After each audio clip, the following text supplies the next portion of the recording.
एक देश एक चुनाव 2029 में संभव है। दरअसल एक देश एक चुनाव पर विधि आयोग ने तैयार की एक रिपोर्ट। आयोग इसी महीने रिपोर्ट सौंप सकता है कानून मंत्रालय को। कुछ विधानसभाओं का कार्यकाल 1 साल घटाना या बढ़ाना पड़ सकता है। वहीं बाकी विधानसभाओं को भंग करना होगा, यह जानकारी फिलहाल मिल रही है। वहीं आयोग 2026 में परिसीमन पूरा कर आगे बढ़ने का सुझाव दे सकता है।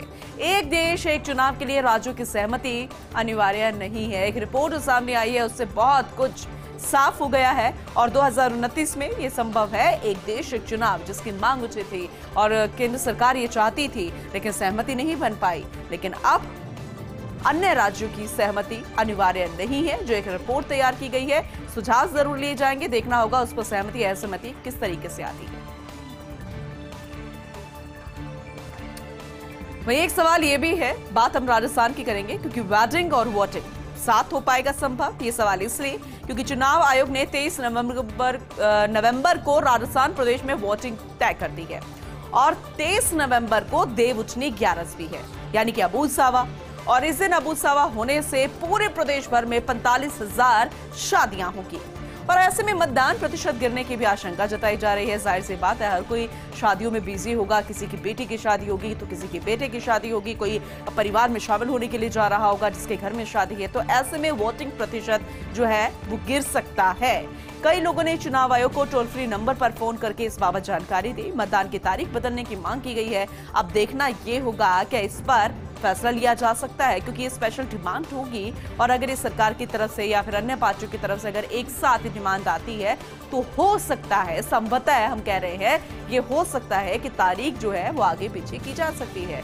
क्योंकि 23 नवंबर जिस दिन चुनाव एक ही चरण में होगा और उसी दिन अबूझ सावा भी है, यानी 45,000 से ज्यादा की शादियां उसी दिन होनी है। राष्ट्रपति द्रौपदी मुर्मू कश्मीर पहुंची हैं। द्रौपदी मुर्मू का राष्ट्रपति बनने के बाद ये पहला कश्मीर दौरा है, इसलिए बेहद खास भी है। लेकिन आपको जानकारी दे दें कि किस सिलसिले में पहुंचे हैं। कश्मीर विश्वविद्यालय में दीक्षांत समारोह में वो शिरकत करेंगी। राष्ट्रपति के दौरे को लेकर श्रीनगर शहर में सुरक्षा व्यवस्था भी पुख्ता कर दी गई है। शहीदों को श्रद्धांजलि अर्पित भी करेंगी राष्ट्रपति द्रौपदी मुर्मू। ये बेहद खास होता है जब कोई भी राष्ट्रपति किसी भी जगह पहुंचती हैं और खासकर उस जगह पर जो कि हमेशा से विवादों में घिरा रहता है। लेकिन वहां पर जब राष्ट्रपति जैसे एक बड़ा कदावर चेहरा भी जाता है, एक शख्स जाता है, तो उसकी महत्ता और ज्यादा बढ़ जाती है, उस जगह की महत्ता और जगह बढ़ जाती है। और श्रीनगर कश्मीर इनको तो इसलिए कहा जाता है कि ये तो धरती पर स्वर्ग है। फिलहाल राष्ट्रपति द्रौपदी मुर्मू के प्रस्तावित कार्यक्रम है। श्रीनगर शहर में सुरक्षा व्यवस्था जो है वो पुख्ता कर दी गई है और इसके अलावा शहीदों को श्रद्धांजलि अर्पित भी करेंगी राष्ट्रपति द्रौपदी मुर्मू। इजरायल और हमास की बात करें, जहां 4 दिनों से युद्ध लगातार जारी है और इसी दौरान दोनों पक्षों के करीब 2000 से ज्यादा लोगों की मौत हो चुकी है। आप आंकड़ा देखिए, 2000 से ज्यादा लोगों की मौत हो चुकी है। और इस बीच अमेरिका के राष्ट्रपति बाइडेन ने हमास पर एक बार फिर से निशाना साधा है। बाइडेन ने कहा कि इजरायल में नरसंहार हो रहा है, जिसमें कई अमेरिकियों की जान चली गई है। हम इजरायल के प्रधानमंत्री बेंजामिन नेतन्याहू के साथ हैं। इजरायल में 1000 से ज्यादा नागरिकों की हत्या कर दी गई। ऐसा नहीं है कि इजरायल अब जवाबी कार्रवाई नहीं कर रहा है। इजरायल के जो प्रधानमंत्री है नेतन्याहू, उन्होंने जवाबी कार्रवाई करनी शुरू कर दी। हालांकि उन्होंने ये भी कहा कि हम ऐसा बदला लेंगे जो इनके पीढ़ियां दशकों तक याद रखेगी। लेकिन इजरायल के साथ कई देश भी खड़े हुए, हालांकि भारत ने भी आगे हाथ बढ़ाया है। लेकिन कई ऐसे लोग भी हैं भारत के अंदर भी जो फिलिस्तीनियों का साथ देते नजर आए। लेकिन ये युद्ध कब थमेगा, क्योंकि इसमें जो बेचारे नागरिक हैं, जो बेकसूर लोग हैं, वो अपनी जान से हाथ धो रहे हैं। इजरायल में ही 1000 से ज्यादा नागरिकों की हत्या हो गई है और अब तक कुल 2000 से ज्यादा लोगों की हत्या हो चुकी है। एक बार फिर तगड़े भूकंप ने अफगानिस्तान को दहला दिया। जी हां, एक बार फिर से भूकंप आया।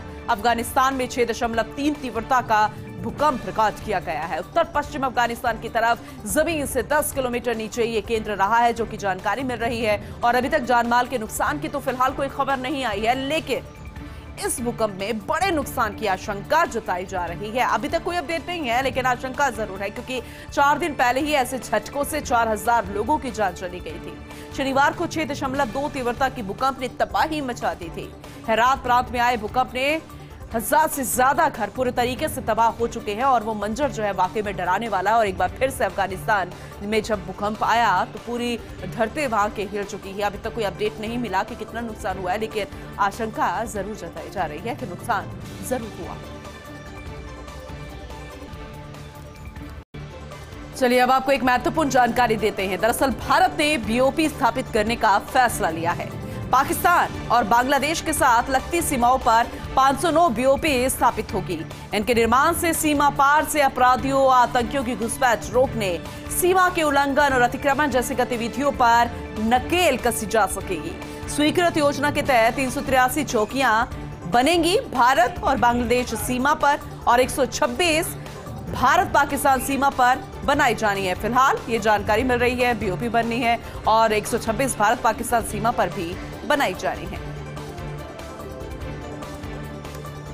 वहीं इजराइल हमास युद्ध, भारतीय एजेंसियां जो है वो हाई अलर्ट हो चुकी हैं। इस युद्ध के मद्देनजर सभी भारतीय एजेंसियां हाई अलर्ट पर है। हमास के हमले को इजराइल की बड़ी खुफिया विफलता माना गया है और इस विफलता ने दुनिया भर के कई देशों को चिंता में डाल दिया है। इजराइल के समर्थन के बाद एनएसए ने मोर्चा संभाल लिया है।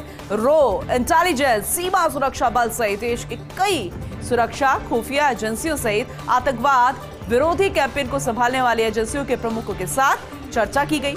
कनाडा समेत अन्य देशों में खालिस्तानी मूवमेंट के कारण भारत पहले ही अलर्ट मोड पर है, लेकिन अब हमास के इजराइल पर हमले के बाद और ज्यादा एजेंसियां सतर्क हो चुकी हैं। केंद्रीय और राज्य सशस्त्र पुलिस बलों को देश में आंतरिक, धार्मिक या क्षेत्रीय संघर्षों पर एक्शन लेने की भी सलाह दी गई है और इसलिए में जितनी भी हमारी सुरक्षा के तहत जितनी भी एजेंसियां होती है उन्हें अलर्ट मोड पर रखा गया है। बात करेंगे केंद्रीय गृह मंत्रालय को पंजाब पुलिस से जानकारी मिली। विश्व में कुल 56 खालिस्तान समर्थक संगठन सक्रिय है। जी हां, 2, 4, 10, 15 नहीं, कुल 56 खालिस्तान समर्थक संगठन हैं जो कि एक्टिव मोड पर है। यूएस में है, यूके में है, कनाडा सहित विभिन्न देशों में ये संगठन सक्रिय है और इनमें से कुछ भारत में 6 सालों से 15 हत्याओं के लिए जिम्मेदार है। बिल्कुल सही सुना आपने, भारत में ही 6 सालों में 15 हत्याओं के लिए यही संगठन जिम्मेदार है जो कि खालिस्तानी समर्थक है। एनआईए के 2 दिवसीय आतंक विरोधी सम्मेलन में प्रेजेंटेशन दी गई। पंजाब पुलिस के आईजी यानी आंतरिक सुरक्षा ने यह प्रेजेंटेशन दिया और यही जानकारी जो है सामने आई है। इसीलिए सुरक्षा एजेंसियां अब एक्टिव मोड में नजर आ रही है, चाहे वो कनाडा और खालिस्तानियों वाला मुद्दा क्यों ना हो या फिर हमास और इजराइल से जुड़ा युद्ध ही क्यों ना हो। आगे बढ़ेंगे, बात करेंगे सदी के महानायक अमिताभ बच्चन की। दरअसल उनका जन्मदिन आज है और आज 81वां जन्मदिन मना रहे हैं अमिताभ बच्चन और आज जन्मदिन पर फैंस देश भर में उनके लिए प्रार्थना कर रहे हैं। जी हां, बच्चन के स्वस्थ और खुशहाल जीवन की प्रार्थना का दौर चल रहा है। कई लोग तो ऐसे भी हैं जो उन्हें भगवान की तरह पूजते हैं। आज तक कई यादगार फिल्मों से बांधे रखा है दर्शकों को अमिताभ बच्चन ने। 5 दशक से ज्यादा लंबे फिल्मी करियर में 200 से ज्यादा फिल्मों में उन्होंने काम किया है, लेकिन उम्र के इस पड़ाव पर भी अमिताभ के पास 5 बड़ी फिल्में हैं जिनके जरिए उन पर करीब 1750 करोड़ का दाव लगा हुआ है। चाहे कौन बनेगा करोड़पति शो हो या फिर कोई भी टीवी में आने वाली एडवर्टाइजमेंट, अमिताभ बच्चन जब नजर आते हैं, जब वो बोलते हैं तो दर्शकों का मन मोह लेते हैं और इसीलिए वो दर्शक उनके फैन बन जाते हैं। आज उनका जन्मदिन है और हर कोई उन्हें शुभकामनाएं दे रहा है। फॉक्स इंडिया भी उन्हें हैप्पी बर्थडे कह रहा है।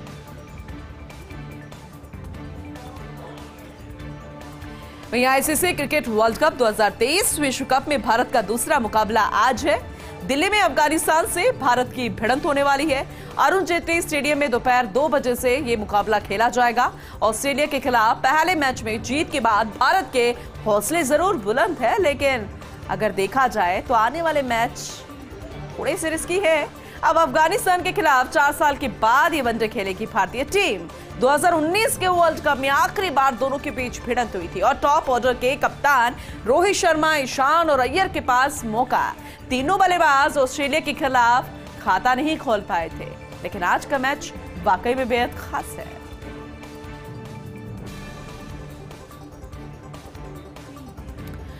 सांचौर से भाजपा प्रत्याशी सांसद देवजी पटेल का विरोध किया गया। दरअसल सांसद हैं और ऐसे में उन्हें सांचौर से उतारा गया है। विधानसभा चुनावों में भाजपा प्रत्याशी है सांसद देवजी पटेल। जब वो पथमेड़ा गौशाला में दर्शन कर वापस लौट रहे थे तब उन्हें विरोध का सामना करना पड़ा। काले झंडे लेकर विरोध करने पहुंचे युवकों ने उनका पथराव किया। विरोध कर रहे युवकों ने वाहनों के शीशे तोड़ डाले। गोधाम पथमेड़ा गौशाला में दर्शन कर लौट रहे थे सांसद देवजी पटेल। भाजपा ने सांचौर विधानसभा से देवजी पटेल को टिकट देकर मैदान में उतारा है। टिकट कटने से पूर्व प्रत्याशी दाराराम चौधरी के समर्थक नाराज बताए जा रहे हैं और ये माना जा रहा है कि वही समर्थक होंगे, लेकिन इस बात से इनकार खुद देवजी पटेल भी करते नजर आए। उनका मानना था कि असामाजिक तत्व हो सकते हैं। जब फर्स्ट इंडिया न्यूज से उन्होंने बातचीत की, लेकिन अब देखना होगा कि इस पूरे मामले पर किस तरीके के रिएक्शन भी सामने आएंगे।